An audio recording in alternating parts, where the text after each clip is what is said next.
So the hospital was a disgrace, and I think I would have been safer if I delivered at home with nothing but my own hands. I will never pretend to know how to deliver a baby like that.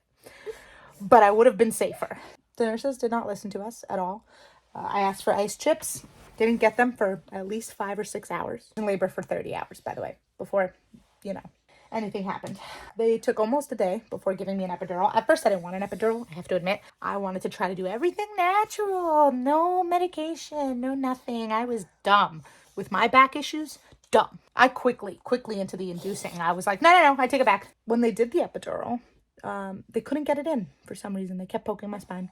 They finally get it in. It only works on half of my body. So my right side feels nothing. My left side feels everything, every contraction, every little pain, everything. They didn't believe me at first. I mean, how could I not feel anything on one side but feel everything on the other? I don't know. It's not my job to know. All I know is this is what was happening. After they did the epidural, they decided to put like the balloon in to help me dilate. And then they had to put a catheter in because they did the epidural as well. So, I can't walk. I felt both of those things. It was painful. I was screaming. Did they believe me? No.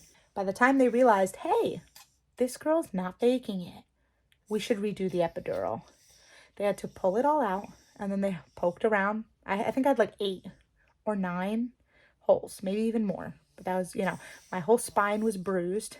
They finally get it in, and they go, you should be able to feel me touching you. I go, I didn't even know you were touching me. She's like, what leg am I touching? I'm like, once again, I have no idea where you're touching me. She's like, can you feel me touching your arms and legs? I was like, not really, but that could just be from the stress I just endured. Eventually, like, my arms got, I could move my arms. It was just like, touch was not there type of thing as well. And that was only in the very beginning. It's like after a while, it was just I couldn't feel anything from the waist down. Like it was just numb where it needed to be, And then when they do the epidural, they had to do, when the second time, I mean, it was bad the first time. But, you're supposed to sit specifically in one part of the bed, kind of hold a pillow, stay still. Trying to do that when you can't feel one side of your body, so you can't really move that side of your body that well, and then the other side is feeling so much that it hurts to move. It just was not good. When they realized that I wasn't lying and I really couldn't feel them when they were touching my leg, they were a little concerned because I should have felt something, like just like tingling, something. I had no idea what was going on. After the epidural was placed in, I told the nurse I was going to faint. I have a condition. I faint when certain things just change. Like if the temperature changes, I faint. Usually if there's extreme stress, I will feel my body heat up and I will faint. It's just how it's been for a while now. The same nurse who wouldn't get me ice chips and who wouldn't really listen to my screaming. When I told her I was going to faint, she just thought I was being dramatic, thought it was my hormones. Welp, guess who passed out? I did. I passed out. I was trying to explain to them that I had a condition. I knew I had a condition. I had a heart condition. But it was kind of too late. Couldn't get it all out. Couldn't even make words. I was that overwhelmed and ready to pass out. So I passed out. My husband was being let in at the time, and then he was being pushed out. So he got to see enough to know something was happening. So, after everything was taken care of and fixed, and I'll explain that too, I was told what happened by my husband, by the doctors, by the nurses. I was informed, surprisingly. So apparently what happened was my blood pressure bottomed out, and my son stopped breathing. So they had to break my water. They pulled out the balloon and they had to put monitors internally because they couldn't get anything externally. They could no longer get any information on the baby. And eventually they got us, back to normal. We were in a better position. I woke up, his heart rate rose. My blood pressure got back to a decent level. I've always had low blood pressure, but it got back to a better level. During this time though, I had noticed the entire labor that there was a monitor showing both of our heart rates, and his just kept going up and then down. It would be 150 and then it would be 70, and I couldn't understand why it was dropping so drastically. My husband and I didn't know any better, and when I told him, he said they would tell us something like that. They would tell us if there was something wrong. So maybe it's just we're just panicking. So I didn't want to be that crazy paranoid mother, and I'm pretty sure Gabe was trying to be the same way. He didn't want to be crazy or paranoid or overthink things, and we were trying to trust our healthcare team, But during this time, the medication that they had given me to induce me, they had also given me pain medication, which they did stop because I was allergic to. But they said that he happened to be allergic to one of the medications as well. So it was causing his heart rate to go up and down. And they believe it was the medication that they used to induce me, because every time they pushed more of it, his heart rate dropped. And he went from being in my pelvis for all of my 3rd trimester. Okay, to going right up into my ribs. His feet he just floated right up to the top. So he didn't want to make it easy. When they came to tell me his heart rate kept dropping and he stopped breathing briefly, they said, you know, we're gonna do a C-section. I wasn't happy about this. I didn't want a C-section, but you know, it's either a C-section or no baby. So, I mean, it's pretty self-explanatory. I'm going with a C-section. Sorry, I had to go put the baby down for a nap. He was getting a little fussy. Hopefully I don't wake him up. But as I was saying, by the time they brought me in for the C-section, I had been in labor for 30 hours. I was 5 centimeters dilated. It was rough. I mean, I went through 2 labors, essentially, as one of the nurses had put it. I was just upset with myself that I didn't mention the screen. So finally they did do the emergency C-section and they started at midnight, and my mom wasn't allowed in the hospital in the waiting room or anything. So she was texting and, you know, she was Googling like how long a C-section takes, and she was like, you know, C-sections normally take about a half an hour. Why is it 2 hours and you haven't come out yet? Like there was just, you know, she was panicking too because she knew I was going through a lot. So it was scary for all of us all around. My main part of my birthing plan, other than delivering naturally and with no medication, obviously nothing went to plan. So my other important plan was to have skin to skin contact directly after giving a birth. And, you know, if nothing else went to plan, why would they follow that one? Why would they make one thing go right? I was denied skin to skin. I wasn't allowed to hold him after he was born. They did let my husband pick him up and bring him so I could see his face, and I got to touch his fingers a little bit, but I was not allowed to hold him. He was already bundled up. He was swaddled and everything. I really am upset about that because that is something that meant a lot to me, and I was denied. They actually wouldn't even let me see him for quite some time after that. My favorite doctor was the one that delivered, which was great, and she did a great job. I mean, my scar healed up beautifully. I mean, she was great.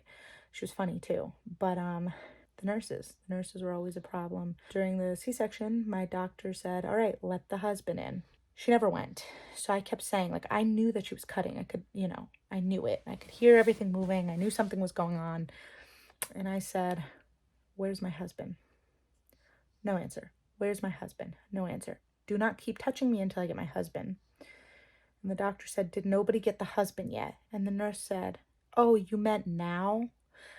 By the time my husband made it in, the baby was almost born. My husband sat down and they popped that child out. My husband almost missed the birth of his child. Do you know what that means to me? Like, you know how angry I was? Gabe did cut the cord again. They let him hold him after he was all swaddled up and weighed and everything. And I was just denied any and all of what I wanted.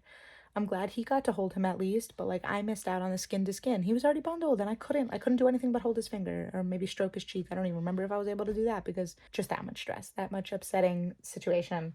I did try to be understanding. I was new to all of this. I was a young parent in the sense of like I didn't know anything. It was my first time.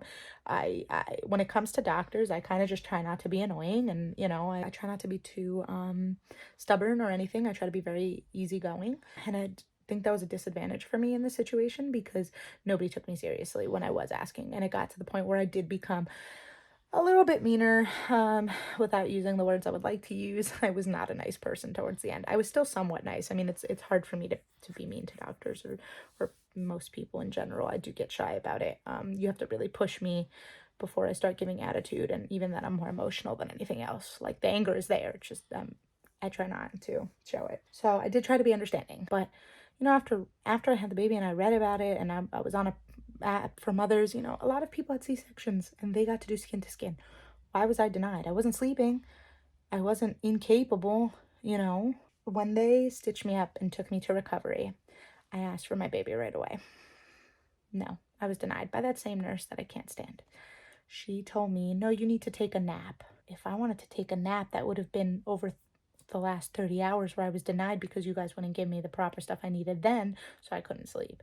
Now that my baby's here, like, I want to see my baby. I was denied skin to skin, give me my baby. No, I wasn't allowed to. She shut me down and told me I had to take a nap and walked away.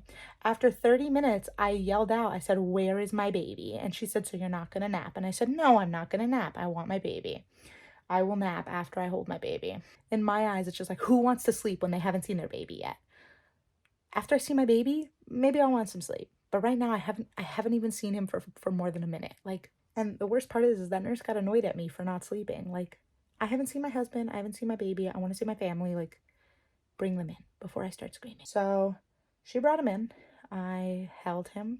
Then I gave him to Gabe. Gabe held him and I fell asleep. That was it. That's all I needed. I just needed to hold my baby and I fell asleep after that. We actually had the nurse I don't like quite a lot. And I also forgot to mention that while I was in labor, they did the IV in my hand and my hand blew up after I don't know how many hours it blew up. And I was like, what's going on? So they had to pull it out. She got annoyed with me. With me. What did I do? So then she put it like in the forearm. That immediately blew up. So she pulled it out. She got annoyed that it happened again. And then she went into my other arm where it didn't blow up. Like it was like huge. I think I still have a picture of it. It was horrible. And she goes, I could have had it in the other arm still. And I was like, but it blew up. And the one where it hurt, you know? So she like was like, it was like my fault that happened. And then they had to put like, they're not compression socks, but they like wrapped around my calves and they were pumping. They were compressing. I don't know. It was weird. So after they finally put us in our own room, I was still sweating. And I told the nurse, like, they didn't have any AC on, they didn't have anything. It was a really hot day outside to begin with. I said I was overheating and I didn't want to pass out again. But the nurse goes, oh, it's just your hormones. And all I could think was, we didn't learn the first time that it's not just my hormones.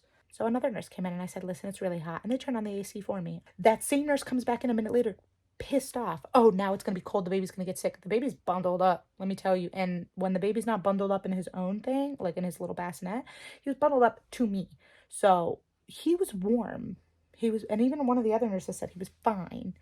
I could not stand her. You know, when you have your own room after giving birth, they're supposed to have like a couch chair that pulls out, like an armchair that pulls out into a bed for the men to sleep on.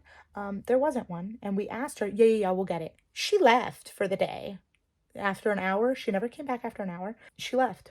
And the only reason I knew it was an hour was because the next nurse came in an hour later checking to see if we were okay. And I said, well, we asked the nurse for our chair. And she's like, oh, she just left. And I was like, she couldn't do it. She couldn't get him a friggin' chair. So he was sitting on like the foot of my bed or just standing near the baby, like not having a place to really put anything down type of thing. So my mom was finally allowed to come visit. And because it was still like they don't really talk about it as much anymore with COVID when it comes to hospitals. Like from what I understand this time around, visitors are allowed, but during that delivery, visitors were allowed, but it was only 2 at a time. When my mom came in, she heard that nurse calling us the young couple and like brushing us off about something, which aggravated me because, you know, I wasn't like super young. I was an adult, you know. I'm not a little baby that you need to call me the young couple, my guy. So, you know, this whole thing, it was just, she saw us as the young couple and she didn't respect our wishes, didn't get us anything we asked for, nothing, because we were young and she could do whatever she wanted.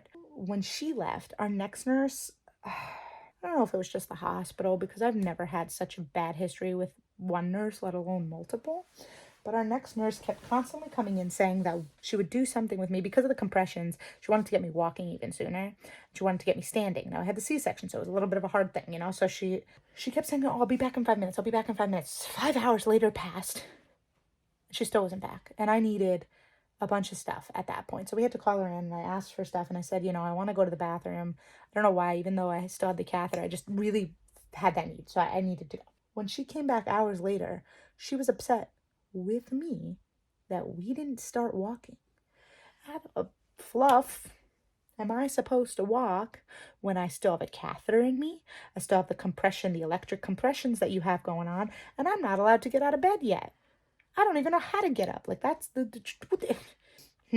What also bothered me is that she was really rough with the baby, and she made him cry with the way she grabbed him. And I felt really bad because, I mean, the way she grabbed him, I felt pain. It was interesting. But in her eyes, they're babies. They don't feel the same way. I don't know.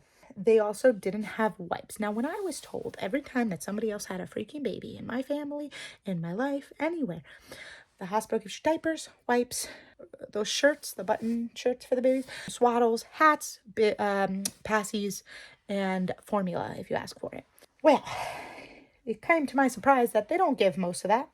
They give diapers, they give swaddles, they give shirts, they give a hat, and they don't give wipes. They give these thick towels that you have to wet and then wipe on them. Those were so rough, even wet. They're like, no, the water really softens it. To who? It's still sandpaper. But whatever. is that normal now? Like, is it just the times are different? Was it just that hospital? Because I've heard a lot of bad things about that hospital since giving birth, even from other OBs. Where the epidural was, I actually ended up breaking out in a huge like rash. Like I had an allergic reaction to it. And they told me, no, it's fine. Okay, well, I'm itchy. Like I'm scratching at it. Well, don't scratch at it. Okay, well, same nurse. This is the original one. She came back during that shift where I complained. They finally give me cream, like ointment, to help with the thing to go down. Every couple hours, I just had to reapply. I have my husband reapply, or they would reapply, if they could be bothered to work. There was one good nurse, but I only got to see her for a few hours, and I loved her. She was the one that was pregnant when I was coming in for the fluids, and she was telling me to drink juice. Like, she was that same nurse. Also, we're supposed to get a complimentary dinner to, congratulate us and celebrate us on our birth. Well, why was there a bug in my salad? And then they had the nerve, do you want another one? No, I don't, because I'm pretty sure it was all together, and I just happened to get the one with the bug in it. It was probably in a whole big bowl. I don't want the rest of it. So, overall, just a horrible experience. I will never go back to that hospital. And one of the nurses at the new doctor's office that I'm seeing, even she said, I will never go to that hospital. That hospital is horrible. The hospital that I originally wanted to go to, I thought my old OBs went there and they didn't. And then by that point, I was already with them. So I didn't want to switch. But this doctor, I made sure that they go to the hospital I like. I've had a surgery done at that hospital before. I've been there a lot. It's an amazing hospital. And I also know some family that their kids were delivered in that hospital. I would rather be there. That's just where I want to be. I trust it more. The doctors so far, I haven't met all of them. So the team of doctors seem really nice. The facility itself, even the front desk is welcoming. Where at the other OB place, the front desk was hard to deal with. The woman that dealt with disability was hard to deal with because, when I was saying I need to go on disability earlier, per like all of my doctors telling me, she was saying, you'll get over it soon. You can suffer through. And that whole facility was bad. Just that one doctor I liked. And there was one nurse I liked, but poor girl had to deal with me passing out and ripping out the needle to do blood work. So she got sprayed with some blood. But 2 people I liked in that whole facility out of all of them. This one, so far I like everybody. And again, like for them to say like, no, we will never go to that hospital. Like, that's a really bad hospital. I'm like, wish I met you guys last time. Again, I am really optimistic with this new team of doctors. Unfortunately, like I said, I am high risk. So we'll see. We'll definitely see. So I am going to leave it here for today. If you like the video, hit the like button. Comment if you have any words of wisdom, anything to say at all. And subscribe if you want to see how this journey goes. Until then, I'll see you guys in the next video. Bye.